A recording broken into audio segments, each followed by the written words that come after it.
In this video, we're going to look at the 3-step ASD Partner's Guide to Emotional Repair. This is a script for when you miss her feelings. That would be your neurotypical wife. If you're an autistic partner, you've probably had this experience. You didn't mean to hurt her. You weren't being cruel. You were just logical, focused, or trying to solve the problem. And now she's upset. You apologize, but it doesn't land. You explain, but it makes things worse. You feel confused, overwhelmed, or shut down.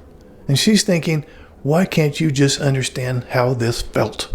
So today I want to give you a clear 3-step repair system, something you can use after you miss her feelings. It's not a lecture, not a personality change.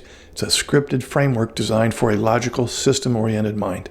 Now here's the key idea you need to understand. When your neurotypical wife is hurt, she is not primarily asking for a defense, an explanation, a solution, or proof that you didn't intend to harm. She's asking for emotional repair. So think of repair as a bridge building process, not a truth finding process. You don't have to fully feel what she feels to repair the rupture that occurred. That's what this system is for. I call this the emotional repair gap. You may think, I didn't mean that. I was just being honest. I was trying to help.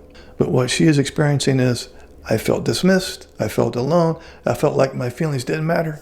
So repair fails when intent and impact collide, and no one bridges the gap. So let's build the bridge. Here's the structure. Step 1, acknowledge the emotional impact. Step 2, validate through observable action. Step 3, propose a future system. Each step is short, concrete, and reduces anxiety for both of you. Now let's look at this at a deeper level. Step 1 again is acknowledge the impact. Now this step is not about agreeing with her interpretation. It's about recognizing what happened inside her. Now here's what not to say. Well, that's not what I meant. Or you're misunderstanding me. Or I was just being logical. Those statements may be factually true, but they block repair. Now here's what to do instead. Use this structure. Okay, I see that what I said or what I did caused you to feel, you fill in the blank. Some examples would be, I see that my response made you feel dismissed, or I see that you felt hurt when I didn't respond, or I see this landed as uncaring. You're not admitting any wrongdoing, you're acknowledging impact. Think of this as confirming data input, not accepting blame. Pause after saying it and don't explain yet. The second step was validate by way of action. Validation is not emotional mirroring. It's a demonstrated understanding. Now, this is where many ASD husbands get stuck because words feel insufficient or unsafe. So we use concrete validation. Now, the structure could be like this. Okay, given how that felt, it makes sense that you would, and you fill in that blank.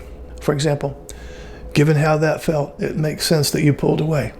Or it makes sense that you felt lonely in that moment. Or I can see why that hurt. Then one small action. For example, sit down and face her. Put your phone away.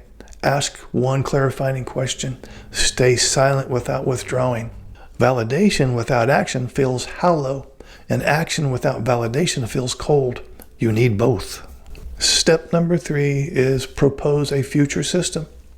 This is where your brain is actually strongest. Your neurotypical wife often feels distressed because this keeps happening and nothing changes. So repair isn't complete until you address future predictability. Use this structure. Okay, next time I notice, I will try instead. You fill in the blank. For example, next time I feel overwhelmed, I'll say I need a pause instead of going silent. Or if I don't understand emotionally, I'll ask instead of assuming. Or if I'm unsure what you need, I'll check in rather than withdraw. You're not promising perfection. You're offering pattern awareness. That restores safety. Now let's put it all together. Here's what the full repair might sound like. I see that my response made you feel dismissed. Given how that felt, it makes sense that you were hurt. The next time I'm unsure how to respond emotionally, I'll ask instead of defaulting to problem solving. That's it. No debate, no defense, no overprocessing, just repair. Now, if you're an autistic spouse, understand this. You don't need to become more emotional. You need a reliable repair process. And if you're the neurotypical partner watching this, know this. Repair isn't about perfect empathy. It's about felt safety over time. Now, this 3-step system is not about changing who you are. It's about closing the emotional repair gap, one interaction at a time. Now, if this framework helped you, or if you want a version written out for your relationship, let me know in the comment section. I read and respond to all comments. Please like and subscribe, and I'll see you tomorrow in the next video. Would you like to schedule a paid private coaching session? This will be in the form of a face-to-face Zoom call. Underneath any of my videos, you'll see this Calendly link. If you click on that link, it'll open up my calendar. You can pick the available days and times that works for your schedule. You'll get a follow-up email immediately after purchasing a session that will have the Zoom link that coincides with the day and time that you picked. I will get an email too that you scheduled a session, and I will be available on that exact day and time, and we will talk. I look forward to working with you.